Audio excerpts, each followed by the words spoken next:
John 4:43 to 54 ang atin pong babasahin at sisimulan natin sa verses 43 to 44. Jesus had said, "Prophets are honored everywhere except in their own country." Then 2 days later, he left and went to Galilee. The people there welcomed him because they had gone to the festival in Jerusalem and had seen everything he had done. Isang kinilala ng Panginoong Hesus yung katotohanan na bihira ang mga tunay na lingkod ng Diyos na kinikilala sa kanyang sariling pamilya, sa kanyang sariling bayan. Pero ngayon, pagpasok niya sa Galilea, na kanyang home region, siya ay malugod na tinanggap ng mga tao. Dahil sariwa pa sa kanilang gunita, yung mga ginawa niya sa Jerusalem. This time, Jesus was welcomed and honored in His own region. And when Jesus is welcomed and honored, expect results. Expect miracles.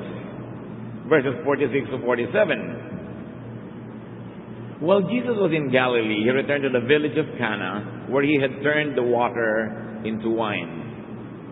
There was an official in Capernaum whose son was sick. And when the man heard that Jesus had come from Judea, he went and begged him to keep his son from dying.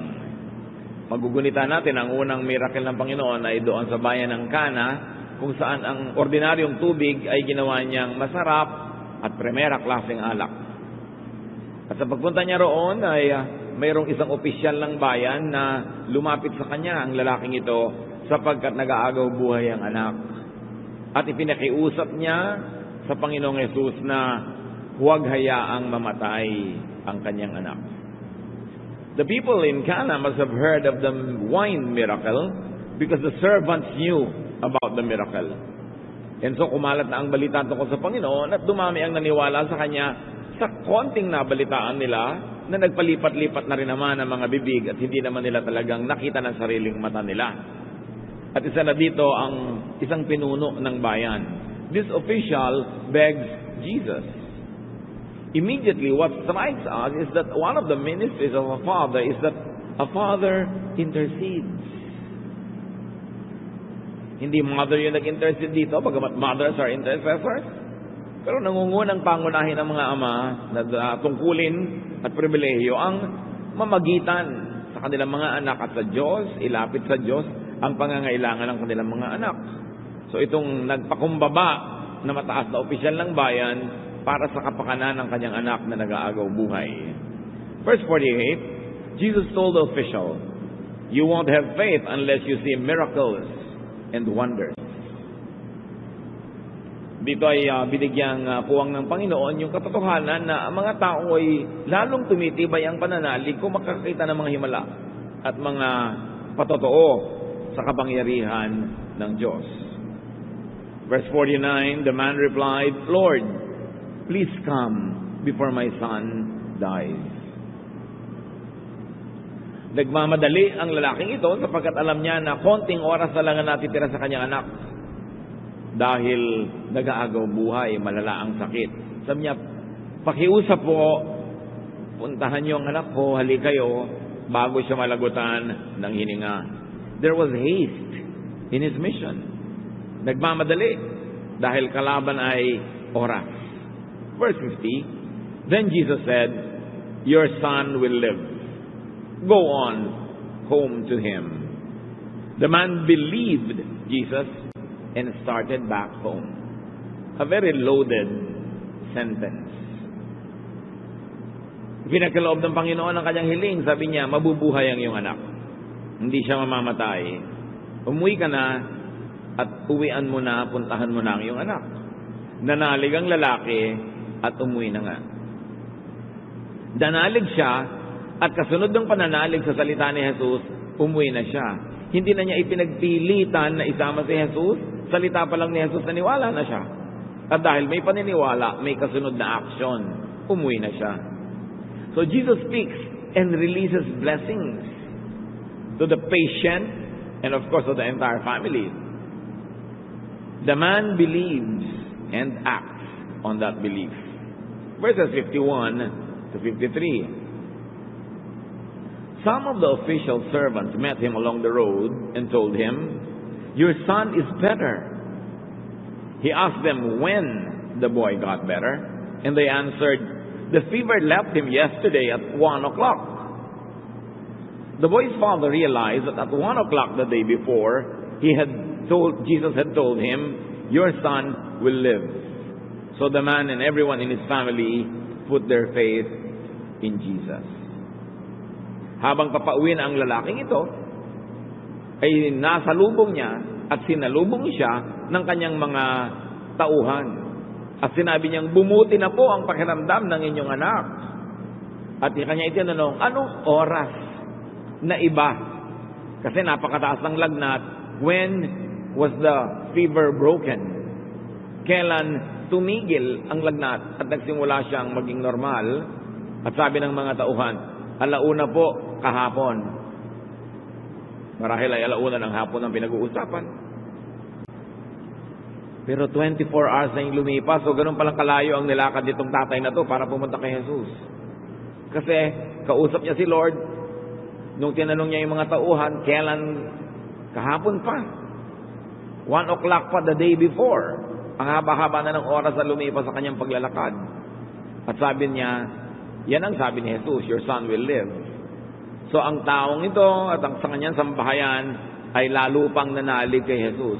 At maaaring yung mga hindi pa nagsisimulang manalig ay nagsimula na. There was distance. The man walked a long way and he wasn't even home yet when he talked to his household staff. So the power of Jesus is timely and it transcends space. Hindi na siya kailangan lumapit. Hindi na kailangan physically hawakan pa niya yung pasyente. Sinabi lang niya at naganap. At naganap sa pinakatamang oras.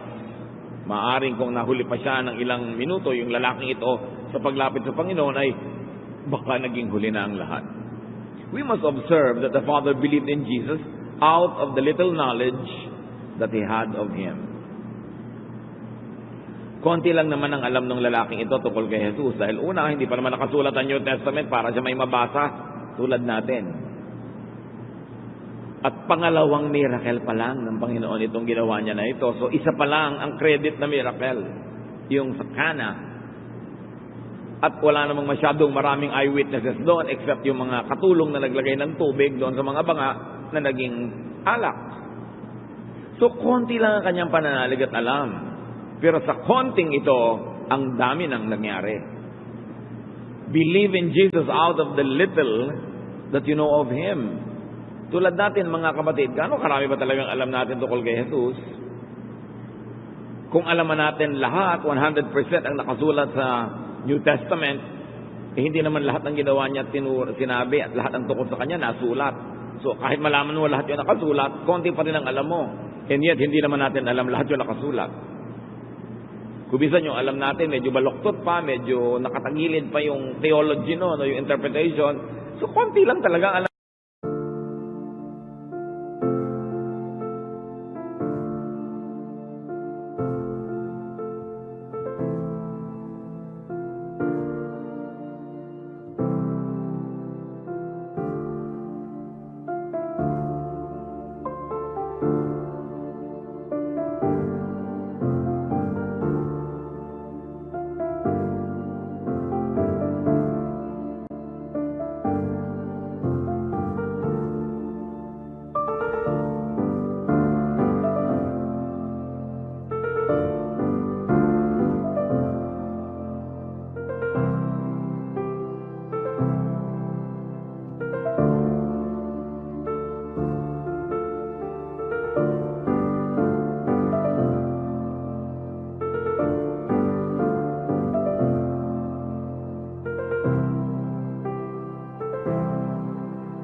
natin, what we know is little.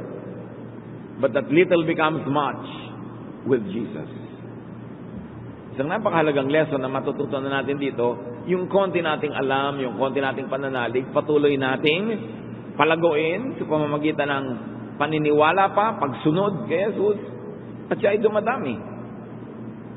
The Father operationalized His faith and interceded.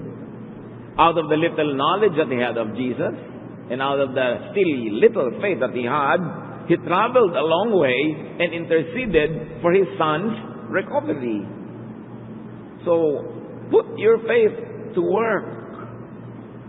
Hindi sapat na nananalig, kailangan kumikilos ayon sa pananalig na yon. Kaya ang lalaking ito ay nagkaroon ng bunga ang kanyang pananalig kasi kumilos siya. Hindi lang siya umupo, hindi lang siya tumunganga. Hindi sapat na naniniwala. May ginagawa ka dahil naniniwala ka. And in that case, he interceded. So intercede for those who are unable to pray and believe. What is amazing about this story, hindi naman sinabing nananampalataya yung anak niya na may sakit eh. Hindi naman yung may sakit na tao ang lumapit kay Jesus at nanalangin. Yung ama. So we can intercede for our children.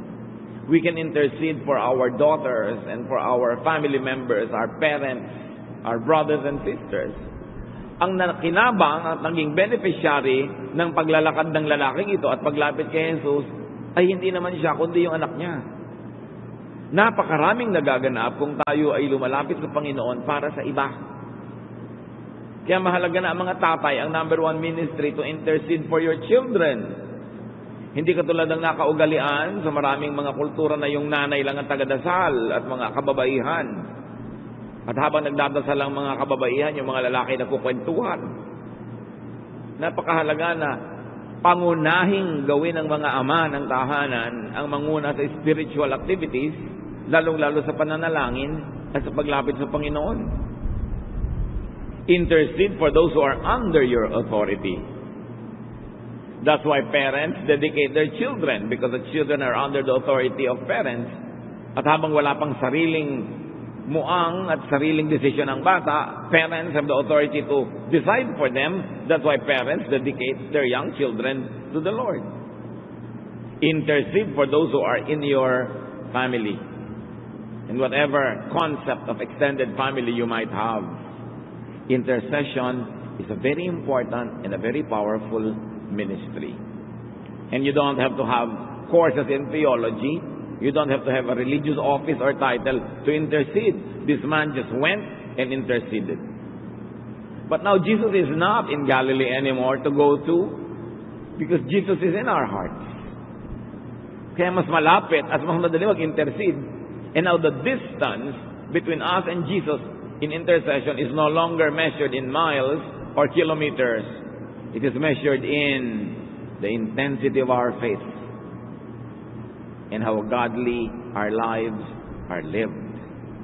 Kung ang agwat noon mula kay Jesus ay nasusukat sa distansya, ang agwat ngayon na ang Panginoon ay naninirahan na sa puso ng mga mananampalataya, ang agwat na ngayon ay ang gaano kalapit ang loob natin sa Panginoon o gaano kalayo.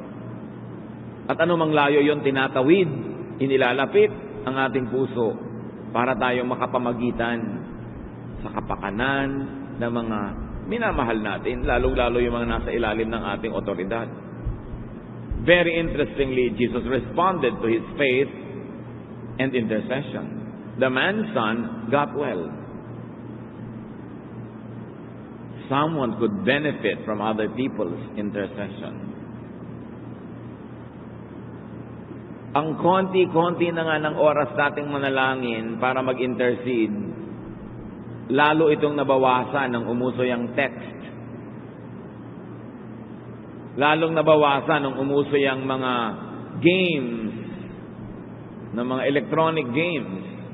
Dati ang tao pag nasa traffic nananalangin.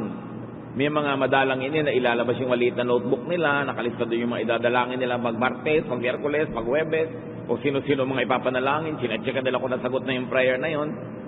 Nanakaw pa ngayon yung oras na yon ng sobrang katitext ng tao.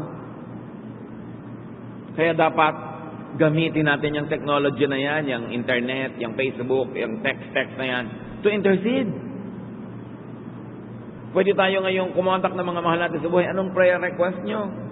Kumusta ba kayo dyan? Anong maipanalangin ko sa inyo? At madali din magpass ng mga prayer request. Pero mga kapatid, huwag lang tayong pass ng prayer request. Dapat tayo rin willing to pray for others. May mga tao, one way makipagrelasyon, lagi nagpapapray. Pero kahit minsan, hindi ka man lang maipag-pray. Merong mga, magbabiyahe ako, itong aking flight number, ipag-pray mo ako. May gagawin akong meeting, itong ka-meeting ko, ipag-pray mo ako. Si ganitong kakilala ko na hindi mo kakilala, may sakit, please ipag-pray mo. Pero ni minsan, hindi ka maalok. Ikaw, may prayer request ba? Ang sabi sa Bible, we should pray one for another. At kung nagtatights tayo sa ating income, ipag-tight nyo rin ang oras ng inyong katitext. Dapat at least 10% ng text nyo has something to do with our godly service. Pananalangin para sa iba, pangungumusta para sa iba, pag-share ng mga verses, ng mga lessons, tinatight din yan. May parte dapat dyan ng Panginoon, kahit sa technology. So this man went to the Lord and interceded. And because of that, that man got to another cycle or level of faith. Lumapit siya. Pinagkaloob ang kanyang hiling. Hindi namatay ang kanyang anak. Lalong umasenso ang kanyang pananalig. Sumidhi ang kanyang pananampalataya. Pag may nilalapit tayo mga kapatid sa Panginoon na very specific, mas kitang-kita natin kung paano sinagot, doon lumalago ang ating pananalig.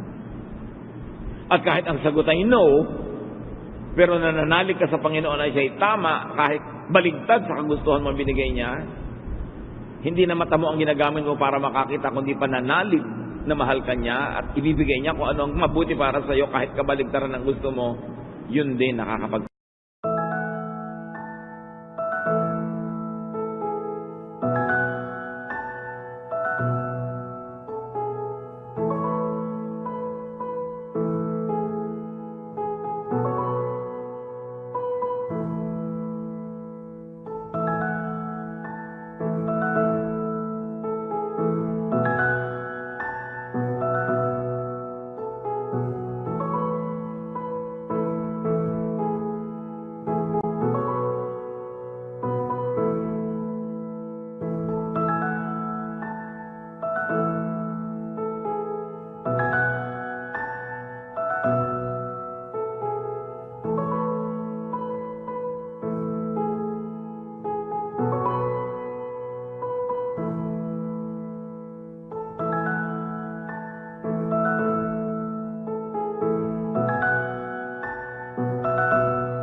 ng pananalig.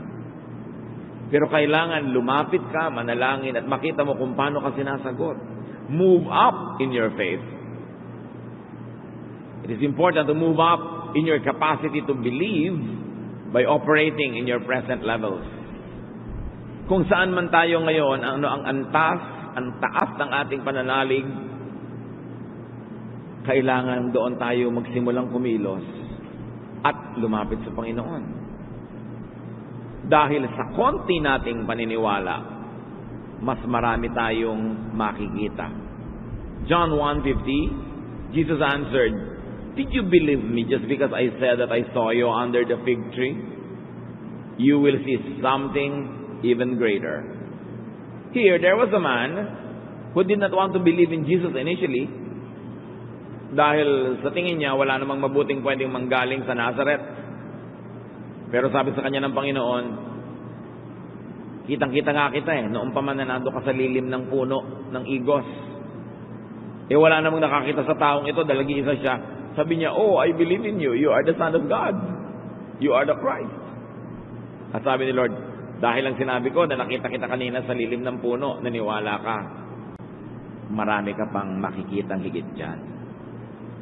Dahil naniwala na siya, mas marami pa siyang mapapaniwalaan. Pero pag pinaliit mo yung pananalig, lalong liliit ang pwede mong makita later. Ganun yun You should start a cycle that grows, not a cycle that retrogresses. Those who believe will see more, will believe more, and therefore will accomplish more. So kung ano man ang ating pananalig, mga kapatid, ulit-ulitin natin yan na put it to work. Nananalig ka that the Lord heals, pray and put it to work. And then do what's practical. Kung practical na maggamutan, uminim nito, magpahinga, kumain nun, gawin yun. And watch the Lord at work. Hindi naman kung nananalig ka that the Lord heals, hindi ka nakakain ng gamot o ng masustansyang mga bagay. Dahil yun ang gagamitin ni Lord para kapagalingin. May pinapagaling without it, pero alam mo ba kung ano? So habang hindi mo sure kung paano ka papagalingin, do what is practical, do what is intelligent to do. At dahil gumaling ang pasyente, the official's family believed as well. So isang nanalig, isang nag-invest sa pananalig na yon, anong investment niya? Naglakbay siya Umalis siya sa kanyang sariling tahanan. Hinarap niya yung hirap ng paglalakbay dahil naglalakad lang naman ng mga tao noon, o kung mayaman, may sinasakyan ang hayop. Pero ganoon pa man, mahirap pa rin yun. At hindi lang yun. Lumayo siya sa piling ng anak niyang nag-aagaw buhay, na dapat sana, bawat segundo, bawat minuto, nandun na lang siya dahil nga nag-aagaw buhay. Pero lumayo siya doon sa pananalig niya na maihahanap niya ng lunas kung mailapit sa Panginoon. May investment yung faith. Bawat faith, may pamumuhunan. Meron kang itinataya. Paano ka mananalo kung wala kang taya? Paano ka aani kung wala kang tanim? Paano ka tutubo kung wala kang pamumuhunan? At ganun sa pananalig, mga kapatid. You don't only believe, you believe to the point of investing. Time, talent, treasure, you invest. Those who do not invest should not expect to gain anything. And from this man we learn a very important lesson. Lead your family to have faith in Jesus. Once more, it was the father, the man of the house, that led the household in believing. Ang mga ama talaga ng tahanan dapat ang spiritual leader. Now, yung pamilya, malaki ang problema. Malala ang kalagayan ng kanilang anak. But what we learn from this story is that difficulties could lead to miracles. Ano namang himala ang makikita mo kung wala ka namang mahigpit na pangangailangan? Kaya ang mahigpit na pangangailangan hindi laging dapat ituring na problema. It could be an opportunity for you to have more faith if only you would practice your faith and put it to work in facing the difficulty. Every difficulty could break us or could make us. Every difficulty could weaken your faith or strengthen it. So, use difficulties creatively, productively to your advantage. Solve what you can and bring what you cannot to the Lord. Difficulties could lead to faith, or if you already have faith, to more faith. Mga anak ng Diyos, kung meron tayong hinaharap na problema, mabigat na kalagayan, isang pagsubok, ang sabihin mo, wow, merong opportunity ngayon ng Panginoon na patunayan sa akin kung sino siya. Meron akong opportunity na mas makilala ang Panginoon, pero una, magtitiwala ako, mag-i-invest ako. Tulad ng lalaki na yun, umalis siya sa kanyang bahay, while every single cell in his body probably told him not to leave the bedside of his dying son. But he left. And he worked hard. He invested. Pag meron tayong kaharap na challenge, this is an opportunity for you to know God more. Do not be discouraged. Do not be afraid. Because Jesus had overcome the world. And remember, because of our limited mentality, what we want is not always what is best. So you go to God in prayer, you ask for what you want, but you accept for what God gives you. It strengthens faith. Faith should not be conditional. That if I get what I want, then I'll believe more. But if I don't get what I want, I will continue to believe. In fact, it's a greater exercise in faith when you don't get what you want. Mas malaking pagtitiwala yon kung yung hindi gusto mo ang nananaig at nasusunod. Pero masarap yung growth na dahil yung hiningi mo ang binigay. And most of the time, that happens. Difficulties should not always be treated as negative things in our lives. They could be stepping stones for our faith to grow. They are windows through which we can see how God works. They are channels through which God can reach us in dramatic and powerful ways. So turn difficulties into opportunities for spiritual growth. May kasama ka sa trabaho na talaga namang nakakayamot.